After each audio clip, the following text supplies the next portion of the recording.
Hello, EWE fans. This is Dustin J. Marquez bringing you another edition of Behind Enemy Lines Interview Edition as we interview all the top handlers in EWE, and this week is no different as we interview a man who is not only a Hall of Famer, but is also technically the second in command in EWE. He's a multi-time champion, a very strong writer, and a close personal friend of mine. Ladies and gentlemen, please join me in welcoming Mr. Luke Thornhill. Thank you very much. I like the word technically second in command. Well, I was trying to think of a good way to put that. You're an absentee leader. Yeah. Wait, weren't you the one telling me about you're like that cool boss who only shows up once in a while? That's how I like to think about it. Yeah, I'm the cool boss that is hardly ever there, but when he's there, everyone loves him. And Jay's obviously got to be the bad guy there, which I think's fair. I think I'm the one that always ends up being the asshole, apparently. I don't know, it's weird. I haven't quite figured out how that works, but... I think that's fair as well, to be honest. Yeah, well, you know. Well, and in case people haven't been able to figure out, you are English. You do live in Derby, England. Derby, England. Derby, England, like I said. And I got that one. I knew that was going to come. So tell me, Luke, when did you get your start in e-fitting? I was around 14 years old, 13, 14. I used to go in wrestling chat rooms, and I don't know the official name for it, but basically I used to wrestle on there, and it was a case of typing speed and words per minute, which was how the matches were won. And I met Manny in there, Manuel, and he introduced me to a guy called Simon, I think his name was, who had just made a Fed. And I joined that, and another guy who's not around in EWE taught me the basics of role playing. He said basically you write a story and slag off your opponent, was the way he worded it. So I went into that and I did that, beat Manny in my second ever match, I think it was, or third. So not a lot's changed in those in that manner. But yeah, that's how I started out. I started there. And doing probably 200, 300, 400 word role plays. Got into a world title tournament, got to the final of it, lost to the owner, and then after about 3-4 months it closed down. The owner vanished, and then I went and found all the feds. And you said you're 13, 14. And how old are you now? I'm 21. 21, so so about 7-8 years you've been doing this. Yeah, something like that. Thanks for bringing that one up. I'm just saying. So, okay, let's move ahead. What brought you to EWE? Honestly, I'd been in quite a few feds, and I had quite a lot of arguments, really, with owners and stuff about the way feds were run, and Manny said to me, I'm in this other fed and it's good, the owner's good, you should come across. And I came across. Me and Jay had a bit of an argument to begin with. Not really an argument, actually. We had our differences to begin with, but now it's all history. I've been here quite a while. But yeah, Manny's to thank primarily for me being in EWE. Oh, so finally Manny did something good. That's a good thing, I think. So, yeah. Well, your first created character, if I'm not mistaken, was Law in EWE, correct? My first created character in EWE was Logan. However, Law was by far my most successful created character. What led you to becoming... well, I mean, even though I jokingly say you're an absentee owner right now, but what led you to getting on staff with EWE? I can't.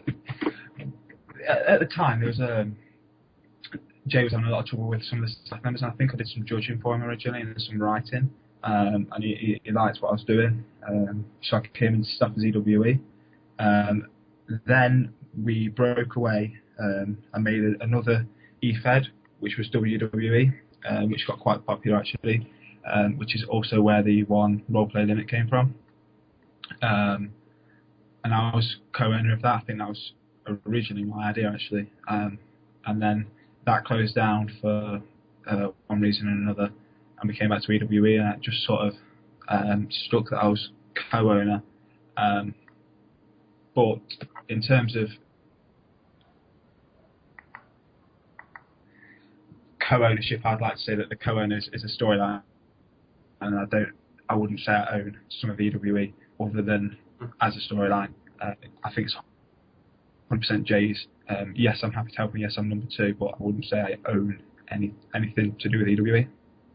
Gotcha.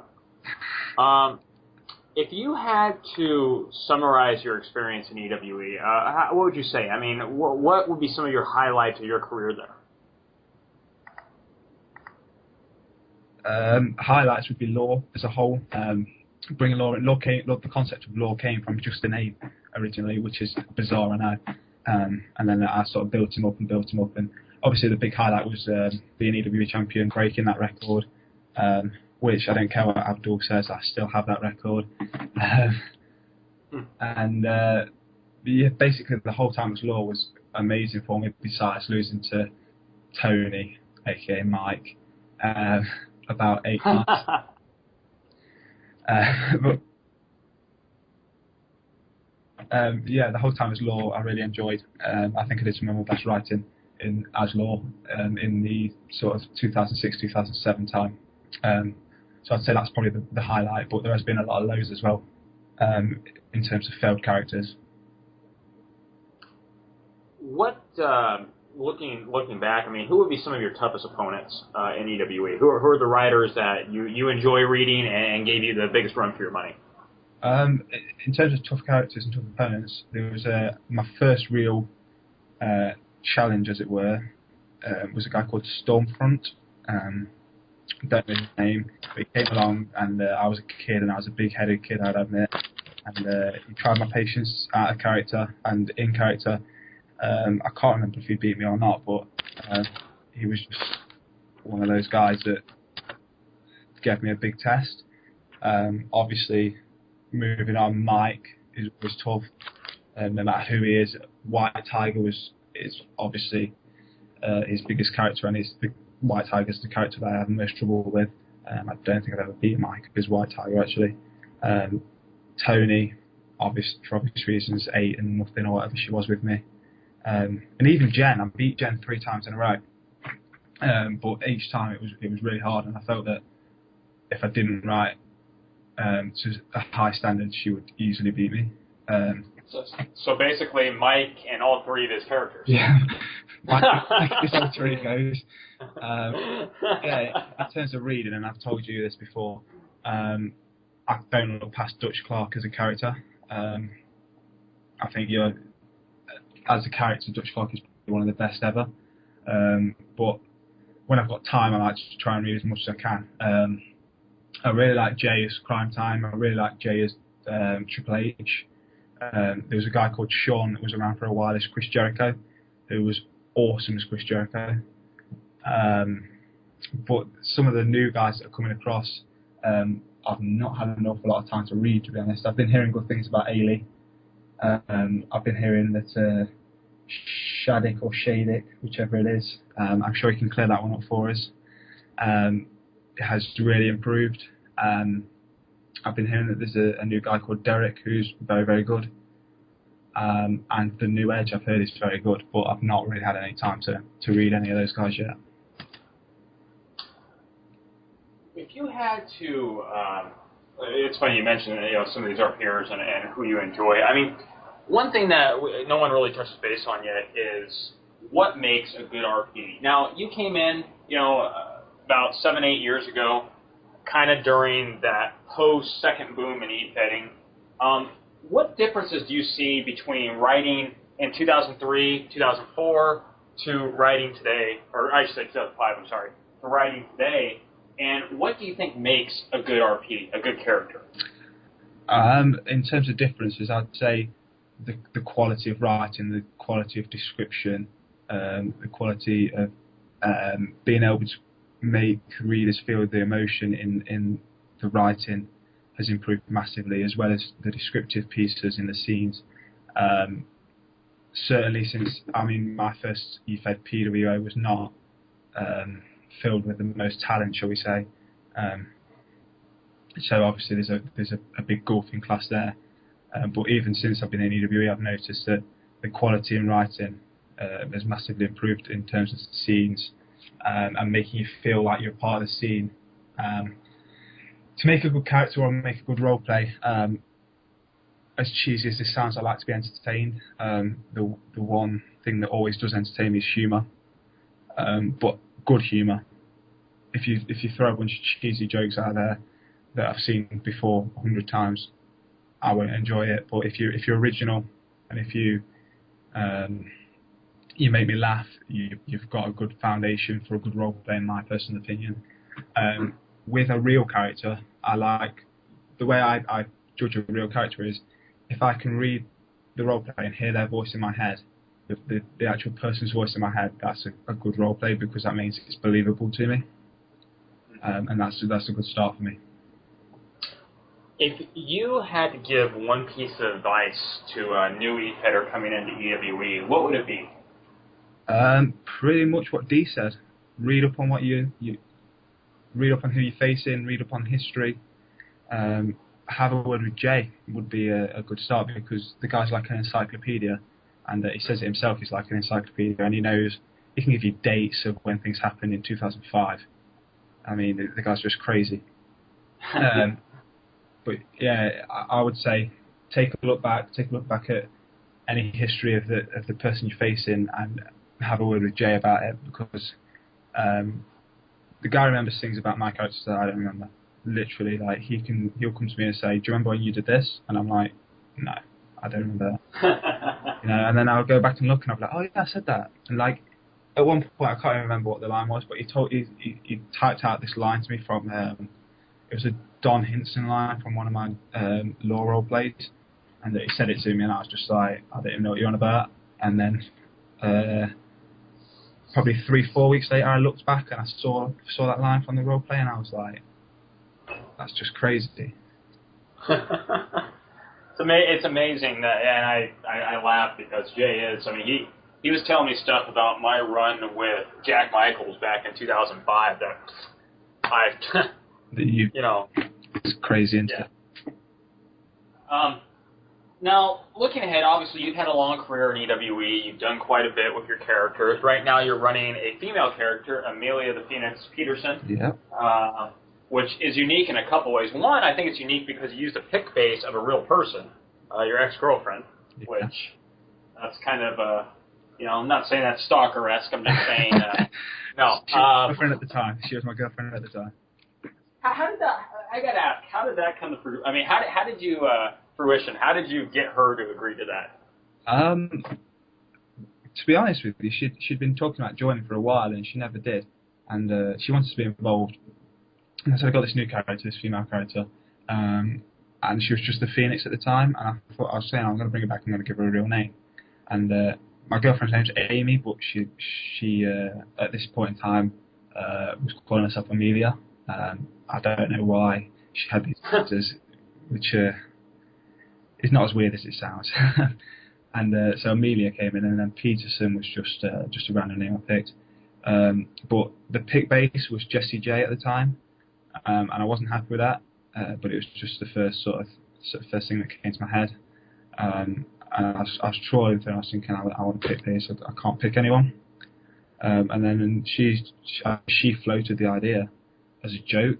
Oh yeah, just use me, whatever. And then I was like, I probably will end up doing that.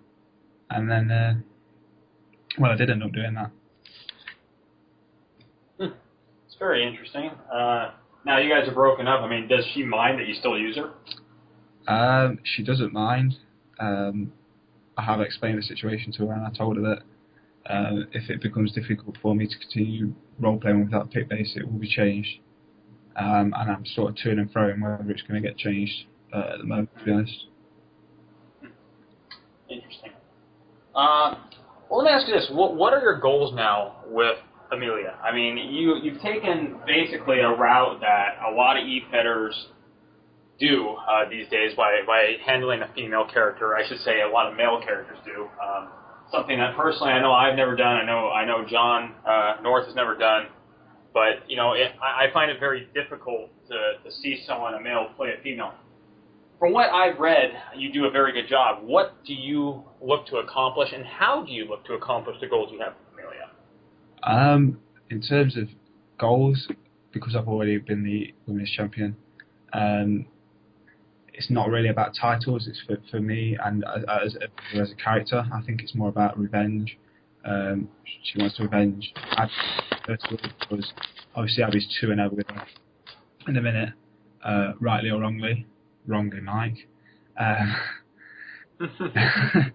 So I basically want to beat Jay's ass, to be honest. After that, there's a chance there could be an expedition into the males division, but I'm undecided so far.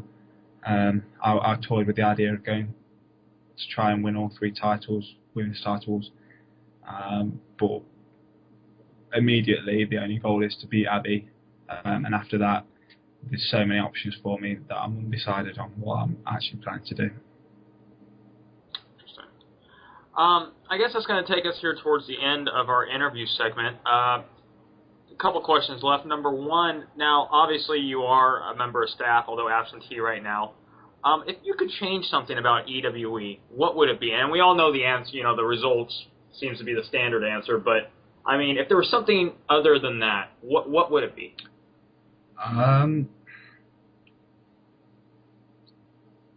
That's a really tough question. It's not really a staff question, but I would like it if it was easier for new members to integrate in to the group, because I noticed quite a few times that people come along and they're just sort of not part of the group for quite a while. That is the main keep safe, as you will, of people.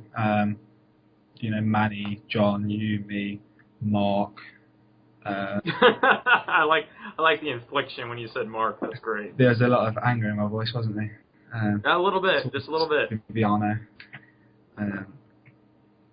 But yeah, in terms of being away from staff, I'd say to allow people to integrate a lot easier, because although it sounds a little bit stupid, it can be hard for people to feel a part of EWE. I would like a little bit more originality as well. I mean, don't get me wrong, Jay's come with some great ideas and some great new ideas, but I just think we need something new now, rather than living off phase 3 or the 3-phase challenge, whichever. And the older matches that Jay created, I think we could do with something new to get the mouths watering, as it were. Would this be something like an EWE, say, War Games? Would that possibly be a, that could interest me, There's quite a few big names in there that could get it on. I can't think of a better chance to have like 8 or 10 really, really top class role players facing each other. I know it'd be teams, but still, I just wouldn't want to judge it, to be honest. Well, I think that would be our biggest issue, would be trying to get people to judge that, because obviously, I think whether it's a good thing or a bad thing, I think 99% of your staff would probably be in that event. So, yeah. And I guess the last question I have for you, Luke, is, here we are going in. This is actually probably our 7th or 8th podcast now. Do you think that EWE needs more of this interaction between the handlers? Do you think that the handlers need to become more involved for the success of the company, if there is such a thing? I think the handlers should interact with each other a lot more, yeah. I don't think it should be EWE and then nobody speaks to anyone outside of that. One of my dreams, as it were, would be a big EWE meet, as long that's obviously never really going to happen unless one of us wins the lottery and has nothing else to spend our money on, which would be Manny. But yeah, I think that. I mean, we obviously have the big EWE chats, but they're not really. Let's be fair about it. They're just drivel primarily, and a lot of people will end up leaving those. But I would say things like this, the podcasts, group chats as well, where it's not just chaos, would be helpful. And to touch back on my previous point, things like this will be helpful in integrating newer people into the Fed. If you could find a newer person to do the podcast and allow us regulars to get to know them a bit better and get to understand where they're coming from, I think that would be helpful to EWE. Indeed. You know, I when we first started getting into this, part of the idea was, at least from my standpoint, was I want people to realize that there is a person behind every character. Yeah. And, you know, I know when I first started, and I think even when you first started, I mean, there was always kind of this taboo that you didn't really know who the real person was. And I think as we've gotten older and matured, you know, that quote-unquote, you know, staying hidden thing is kind of passé, if you want my honest opinion. So, I mean, I agree. I think we need to see more interaction between the handlers, and I mean, and realize that, hey, we're all people. So. Yeah. But yeah, I think the like you say, back when I started, definitely there was an element of people saying hidden. But I think even recently in the world, being hidden, as it were, has become a lot more difficult, and obviously with social networking, and a lot of people have got a lot better with computers nowadays, and have the resources to be able to find out things about people, whether you want them to or not, shall we say. But yeah, like you say, I think interaction is a way forward for EWE, and I think it will galvanise EWE as well. I mean, it's a great place to be, and it's a great eFed. But I think with the group of people we've got now, if we can get that interaction going and get that friendship going, as it were, it would really steady the ship, and we won't have to worry about what if Jay loses the internet and EWE goes down the shitter again. Not TVPG. Shitter's not a bad word. I can say a lot worse in English. So. Well, that's gonna take. I guess that will take it to the end, though, Luke. Do you have any final thoughts? Not particularly. No. I'll thank you again. I think you're doing something very brave in this podcast. I know a lot of people wouldn't have the courage to make this podcast in the first place, and I think you and John have both been very, very brave and very creative to do it. And it's a very good idea. It sounds like I'm on Dragon's Den now or something. Well, thank you. I'm not going to invest, get out of my office, but it's a good idea. No, but yeah, I just want to say that it's a brilliant idea. I thank you for doing it. And yeah, if there is any newer members that would be willing to be interviewed by Dustin, I suggest you put your names down and get yourself forward, because it'll be a fantastic opportunity for everyone else in the EFED to sort of understand where you're coming from. Because let's be honest, a lot of things we've talked about today, quite a lot of people already knew, and the same, maybe not with Ailey for me, but the same with Dee, and the same with if John did it or Manny did it. The older guys in the Fed don't really have any secrets, as it were. So the newer guys could be a lot more interesting, if you ask me. That sounds really interesting. I hope they do agree with you. Once again, we've been speaking with Luke Thornhill, handler of Law, and Amelia the Phoenix Pietersen. Huh? From Derby.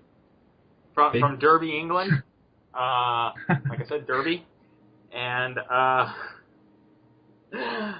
just a reminder, in case you have not gone and checked out EWE for whatever reason, you've managed to click on this without knowing what EWE is, please Go to Google, type in Envision EWE, click on the first link, that's Envision, Envision, EWE, or ask anyone that's involved with the podcast. We'll be more than happy to give you a link. For Luke Thornhill, this has been Dustin J. Marcos for Behind Enemy Lines Interview Edition. Good fight, good night, and we'll see you next time.